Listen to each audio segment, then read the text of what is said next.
Hi, everyone, and welcome to the Parenting Great Kids podcast. As a pediatrician, I've listened to countless parents express a common sentiment, and that is, what happened to my sweet child?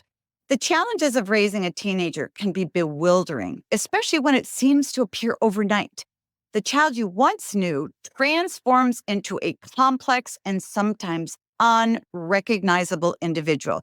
Well, during the early adolescent years, kids are intensely focused on establishing an independent identity outside the family.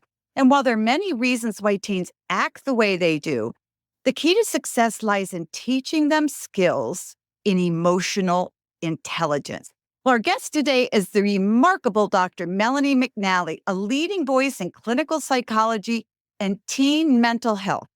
Her recent release, The Emotionally Intelligent Teen, Skills to Help You Deal with What You Feel, Build Stronger Relationships, and Boost Self-Confidence, is a beacon for parents, offering valuable tools with resilience and empathy to navigate the emotional landscape. Self-regulation is not about hiding your feelings. It's not about burying things deep inside and acting like they don't exist. We know that wouldn't be healthy. It's going to come out somewhere. It'll come out, you're a pediatrician. It's going to come out in some sort of physical way, or they're going to blow up over little tiny things instead. Welcome to Parenting Great Kids. Here's your host, Dr. Meg Meeker. Welcome, Dr. Melanie McNally. I'm excited to talk to you about this book and your work. Thank you so much for having me, and I'm excited to speak with you as well. So thank you.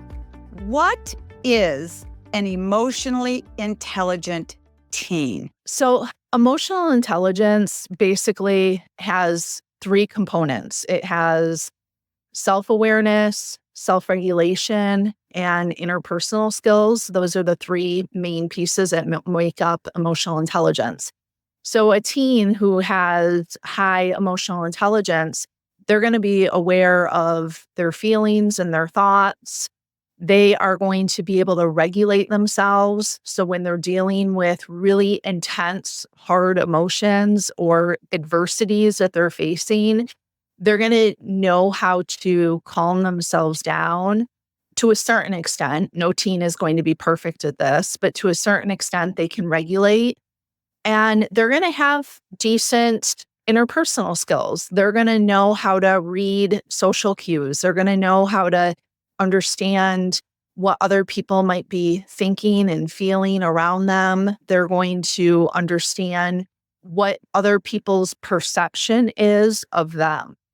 And so a teen with high emotional intelligence will have those skills across those three areas. It's very interesting because you don't think of teenagers as having those, understanding sort of who they are and being able to focus on others. Well, can you elaborate on how prioritizing emotional intelligence in adolescence contributes to building a future generation of resilient adults? Because I think all parents want their kids to become resilient as they grow up. Yes, absolutely. So that's a great question. And one thing that's really interesting is I think it was the World Economic Forum. They just released a big report of all of the skills that that employers are looking for in the workforce over the next decade. And emotional intelligence was actually rated in the top 5 of those skills. It was even above technical skills. So it is something that people really want they want individuals entering the workforce to have that emotional intelligence in place. And you mentioned resilience, and there is so much research that shows when an individual has self-regulation skills in place, when they are able to deal with those really intense feelings, or they're able to manage or to de-escalate themselves, they are much better equipped to handle any adversities that they face. So they're much better equipped to handle, the loss of a pet, or, parents getting a divorce, or not getting into their dream college, or, a breakup with their love. Like they are going to have those skills in place and they're going to be able to handle those adversities much better because they're so much more resilient because of the emotional intelligence that they've developed. So it is important on that psychological level. But then when you even think about them entering the workforce, it's important on that level as well. Let's walk that through. You're a 15-year-old emotionally intelligent teenager. Your parents just got divorced and you feel despondent and sad. You don't know what your future is going to look like. So this 15-year-old teenager feels intense anger, sadness, anxiety, whatever.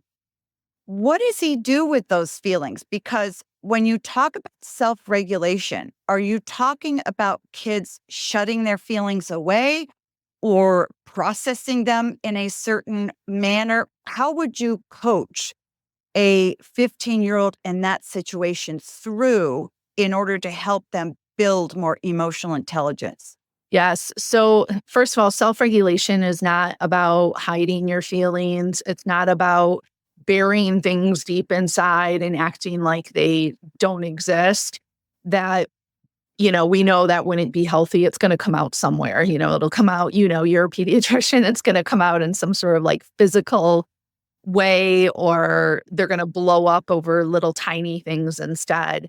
So for a teen who's dealing with a really difficult situation like that and is really struggling, when they have emotional intelligence skills in place, they are able to, first of all, recognize what they're feeling. So they're able to label those emotions. Like they're able to label their anger and maybe their disappointment and their sadness and their depression and the confusion and maybe the uncertainty and the anxiety that they feel. And they're going to be able to recognize how those emotions feel in their body.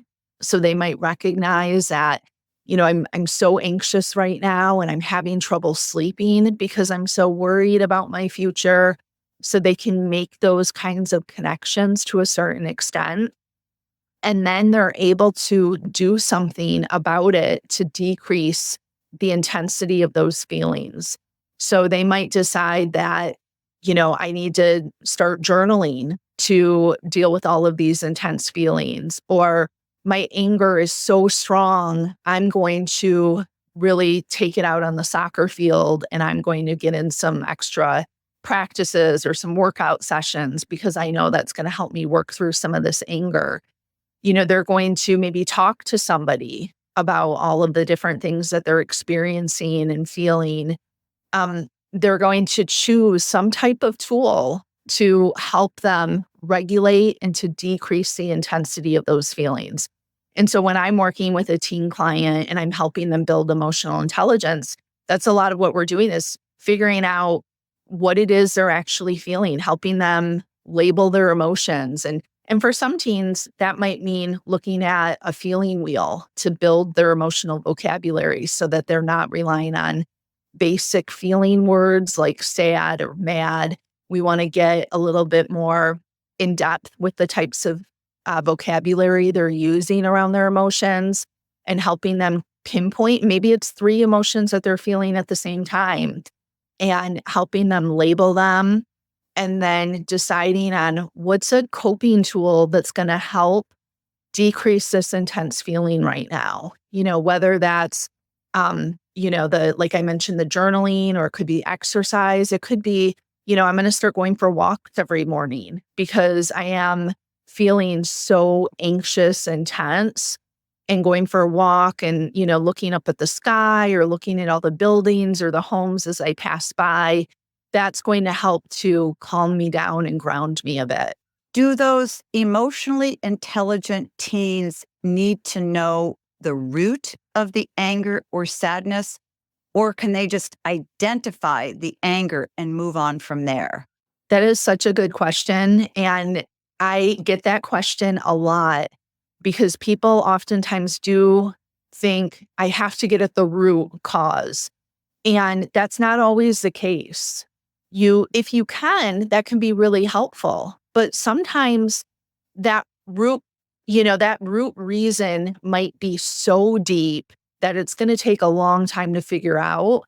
We want to be able to regulate even without knowing the root cause. We want to still be able to take action and move forward in life, even if we don't know. So just being able to label the feeling can be enough.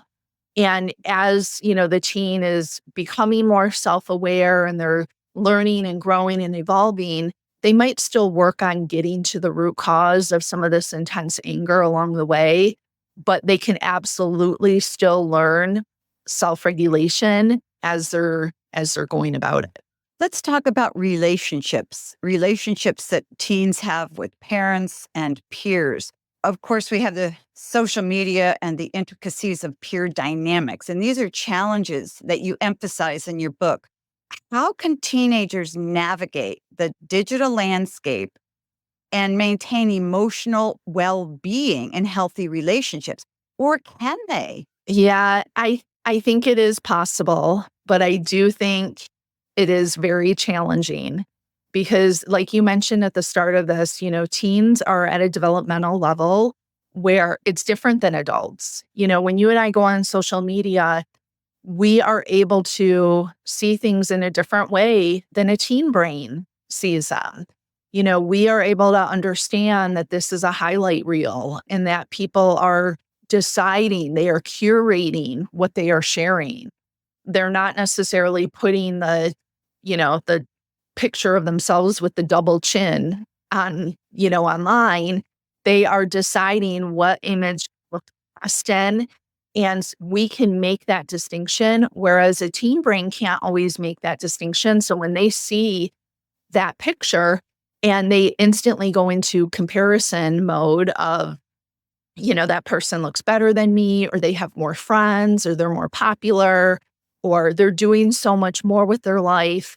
And so teens do have this extra layer that makes it a little bit more challenging because they do feel like they're at the center of the world. That's just part of, teen development, feeling like you are the center of everything and everybody is looking at you and judging you. But they have to learn how to navigate it with social media because it is just the reality of their lives now. So helping them understand that this is a highlight reel, these are curated images, reminding them of that. One of my favorite things to do with teens is a social media cleanse where I have them do a check-in before they get on social media on how they're feeling. And then they just scroll and do whatever they're going to do. And then I have them check in periodically while they're scrolling and afterwards with how they're feeling. So they actually have the data to show how much it's impacting their emotional well-being. And then they can start to decide, okay, maybe there's certain accounts I need to unfollow or mute. I love that. Is there a theme, or are you seeing repetitive patterns in teens where they go on feeling a certain way, and by the time they're done, they feel a certain way? What are you seeing where kids feel a certain way at the beginning and then feel a certain way at the end? Is there a pattern you're seeing? Yeah, absolutely. So I will see, typically with teen girls, I will see them where they might feel pretty decent about things and feel, maybe neutral or calm before they get on. And then once they've been scrolling on Instagram or TikTok, they will feel really bad about their bodies. Their self-confidence is much lower. They tend to feel more anxious. With boys, I'll see them where they, again, at the beginning, they'll go on feeling maybe a little bored. Maybe that's kind of what prompted them to get on and start scrolling to begin with. But then once they've spent time on there, their motivation dips down quite a bit. So that they now feel just more like apathetic, just low energy, not really wanting to do much. So those are like the two big patterns that come out in our social media cleanse work. It makes so much sense. I mean, it makes so much sense. And I think everybody listening can identify with that because a lot of us are on Instagram or TikTok, just sort of scrolling through and scrolling through. And after a while, you end up feeling kind of, ugh. And it's addictive. It's hard to stop. I have to take a quick break, but before I go, I want to invite you to visit drmegmeeker.com, where you can find a plethora of resources for your parenting journey. Explore our courses, join our free coaching webinar, and take our parent personality quiz. We'll be right back.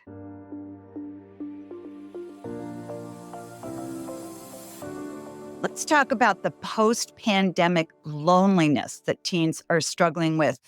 Can you recommend to parents some actionable strategies that they can implement to help their kids form meaningful connections that maybe were lost or broken during the pandemic when they couldn't relate to kids? I think one of the biggest things is a community effort.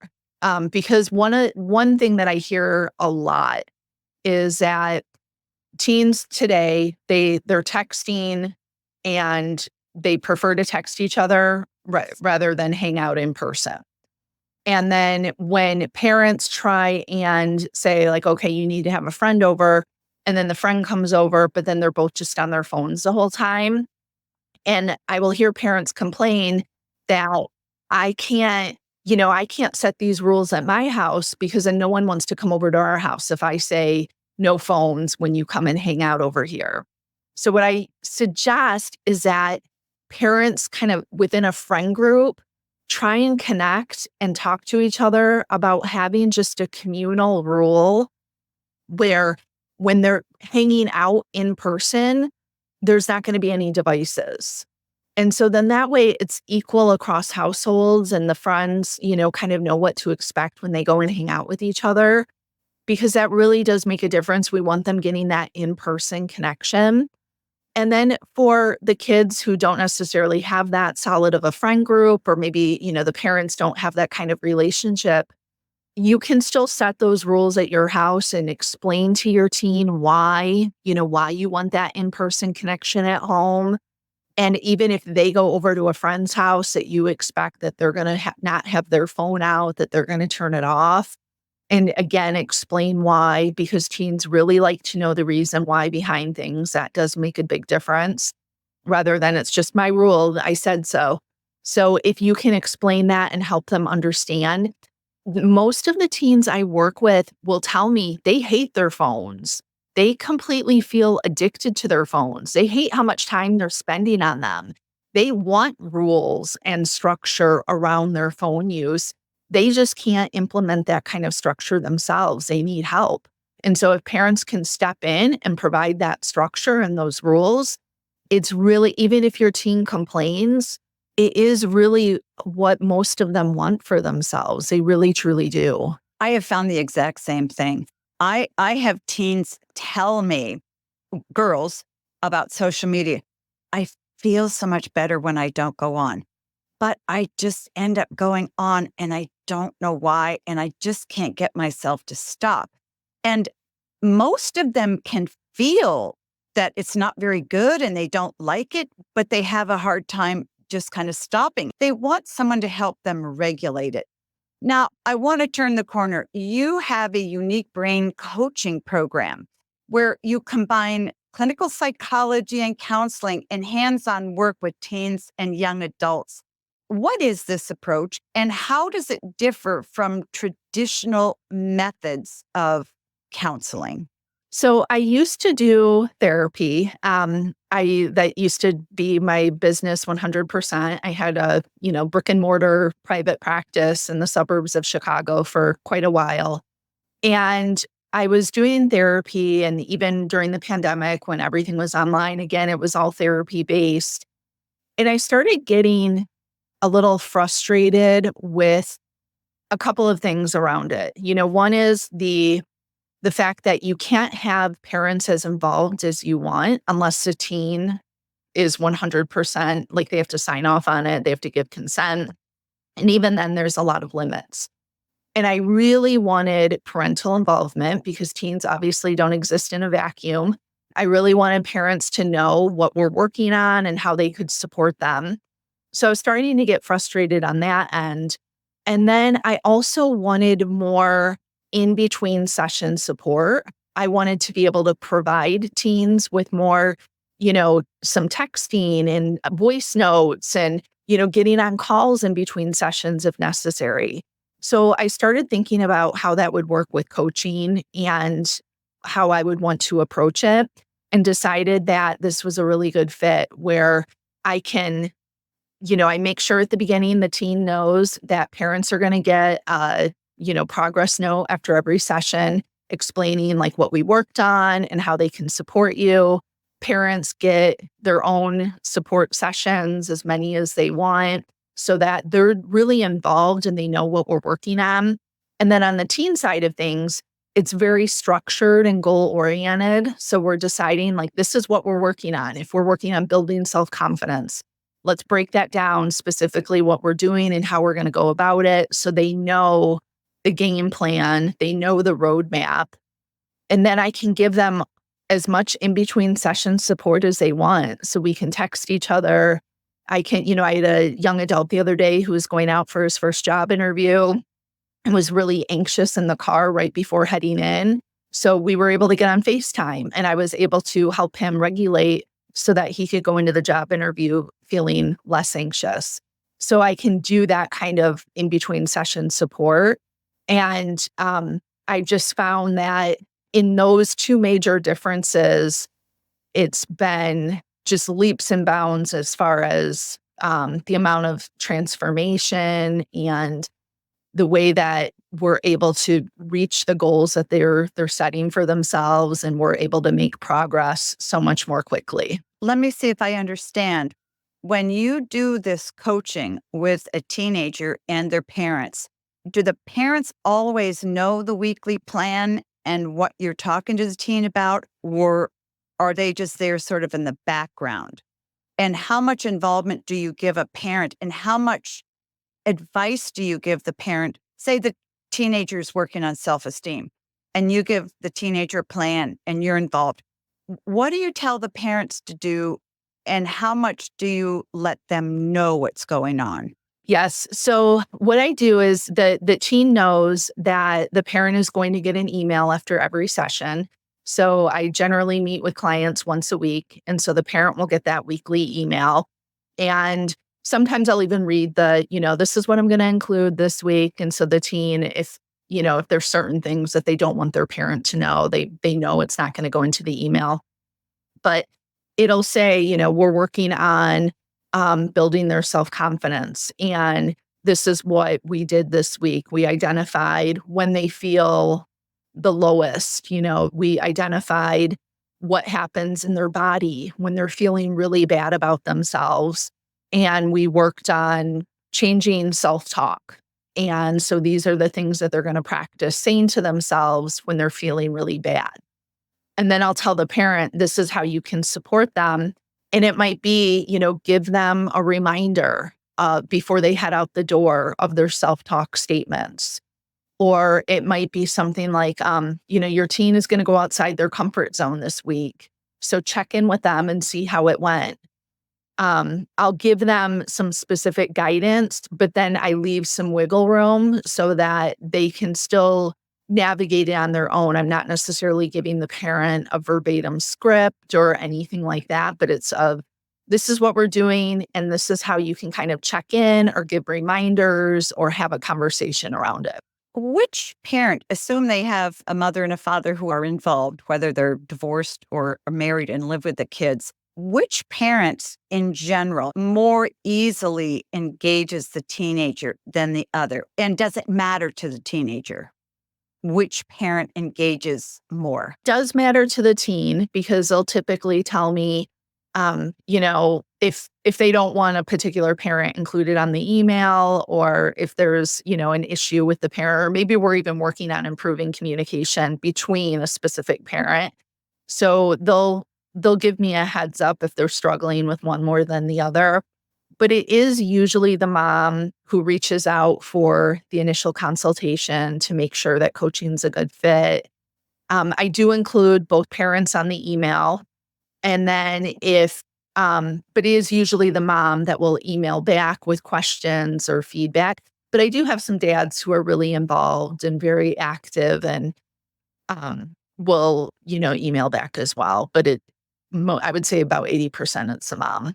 Why do you think fathers aren't as engaged? Do you think it's because they feel insecure about approaching their kids, or do they feel they don't have the skills, or they just don't understand? What's the hesitation in engaging? Because that's exactly what I see in kids say with anorexia. And yet, if I can get a dad to engage, the kids do so much better if I both parents, not just one. So, what do you think it is going on with dads that's holding them back? In some households, it's that the mom has just taken on the bulk of the child rearing and the parenting responsibilities, and they've just kind of maintained that workload imbalance. They've just maintained that over the years. And I do hear from moms often, like they do want the dads involved. They do want them to know what's going on, or they want the dad to work on changing their relationship with their teen.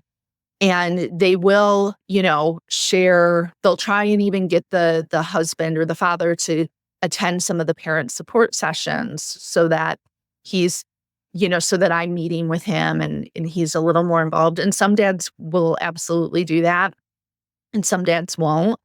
But I think, it's that bulk, the imbalance part.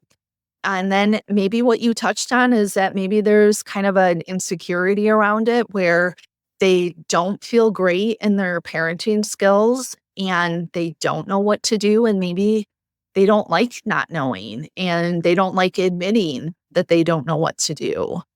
That could very much be a factor, and that it's just easier to avoid than to deal with it.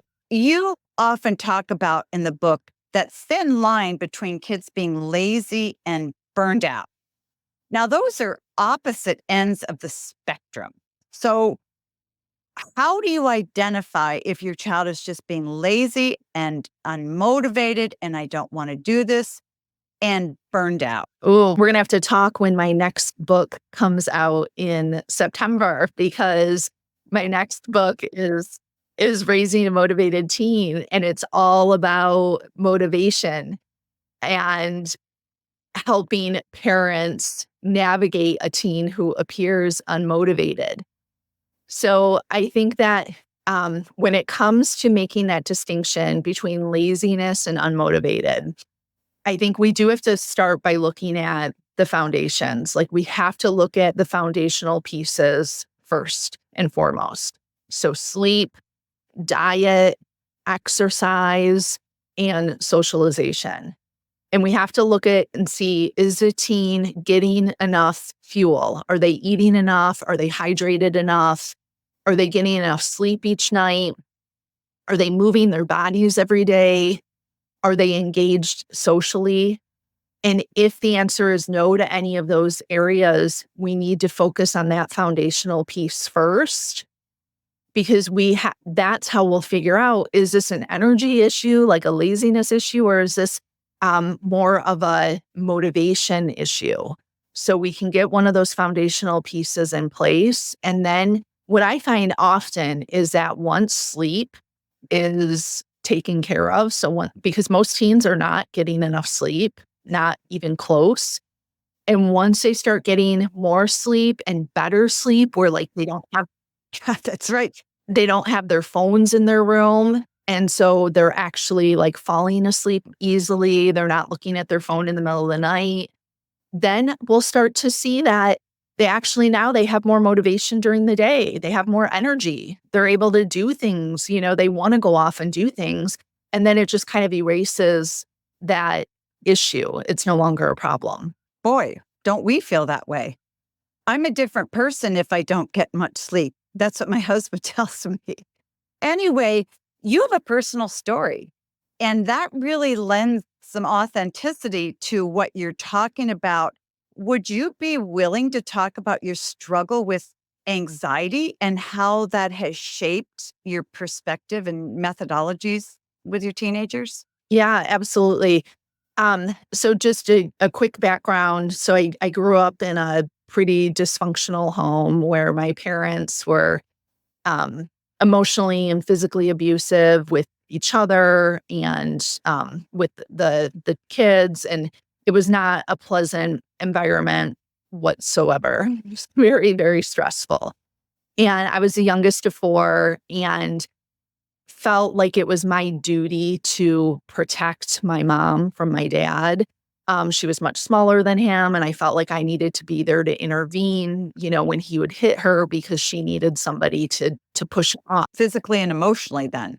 You needed to step in, literally. Yes, 100%. I needed to help pull him off of her or maybe even get in between them. So it was very stressful. But then on top of that, I'm a little more hardwired towards anxiety. It runs in my family. It's on my mom's side. So I was just very anxious in general.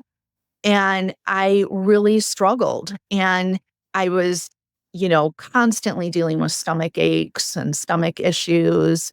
I felt like just this ball of like tight stress and anxiety all the time. And we were taught in our home, you don't ever tell anybody what's going on inside of you. You don't ever tell anyone what's going on inside of our home. Because my parents were, very private. Like they didn't want anybody knowing how bad it was in our house. So I felt like I had to hold everything inside. I didn't share even with my friends what was going on at home. And so I was just really stressed constantly. And it wasn't until later when I left home and I was on my own and I went to therapy myself and I started to learn how to manage the anxiety and learn how to regulate myself. I started to feel better once I took some space from my family and specifically from my mom. I was able to step into the person that I wanted to be. Can I stop you there? So you went from years and years and years of protecting your mother, and then you said now you have to step away from your mother. Was that hard? Did you know that, or did somebody have to teach you that's what needed to happen? So I did figure it out on my own. So my father died from cancer when I was 16. And once that eliminated that physical threat in the house, and then it was just my mom left. And at that point, it was just my mom and me because my other sisters were all gone and out of the house. I started to realize how it wasn't like my mom was a huge part of the problem. She was very emotionally abusive, really just very unkind. I mean, said incredibly To you? not so much to me. She was very cruel to my sisters. But there was a lot of emotional manipulation. And so I was pulled into a lot of things. It was just a very unhealthy relationship, a really unhealthy dynamic. So I felt like I needed to get away from that relationship. And I knew there was no longer that physical threat anymore. So I decided I'm gonna step away. But I wasn't super confident in myself. I moved to San Francisco because I felt like creating that physical distance between myself and her. That's what I needed. It helps to not have, there wasn't easy access to one another anymore. And so then that gave me space to kind of breathe and figure out who I was and who I wanted to be. And I still went on to have another probably 10 years of difficulties, like figuring out my relationship with my mom and how to navigate that until I eventually cut all ties with her completely. Because it's just I realized that was really the best thing. But all of that just really helped guide me that if I would have had support when I was a teen or that level of support, how invaluable that would have been for me and how helpful it would have been to get me on a different path earlier on. And so I decided, I want to be that resource for teens. I want to be that person that they can share anything with and that they can, get the support and guidance that they need in a very non-judgmental way where I'm never going to criticize them or judge them or anything and help them figure out what they want for themselves and not what somebody is telling them they should be doing or what they need to be doing. Our listeners can see why the book is such a treasure trove of help and teaching of skills and understanding teens. My guest has been Dr. Melanie McNally, and her book is The Emotionally Intelligent Teen: Skills to Help You Deal with What You Feel, Build Stronger Relationships, and Boost Self-Confidence. We parents need to read that and apply it to ourselves, and then we need to teach it to our teens. And I just want to say, Melanie, I'm so sorry for what you went through. I'm just so sorry. I'm grateful of what has come out of it and the beauty that's come out of it and your strengths. But I'm just so grateful you came on the show today, and I would love to have you back again. Thank you. Thank you so much for having me. And it's been so wonderful to speak with you. And I would 100% love to come back. Thank you. Today, we dove into a crucial topic: emotional intelligence in teens.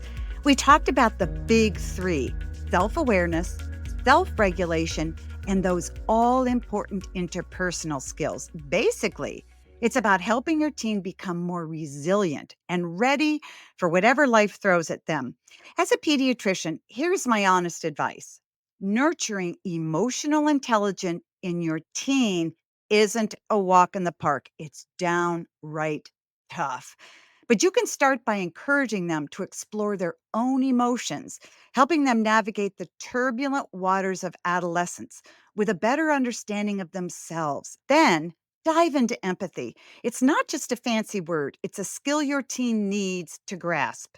Talk openly about empathy and show them what it truly means to walk in someone else's shoes. Communication is key too. Yeah, it might feel like pulling teeth, but push through. Teach your teen to express themselves without bottling things up or exploding. Lead by example because they're watching how you handle your emotions. And if you're feeling overwhelmed or need some personalized guidance, don't hesitate to check out our one-on-one coaching slots available on our website, meekerparenting.com. Remember, raising emotionally intelligent teens is a journey filled with twists and turns, but keep at it. You're not just shaping their present, you're laying the groundwork for the future. And after all, great kids aren't born, they're raised with love, patience, and a whole lot of understanding.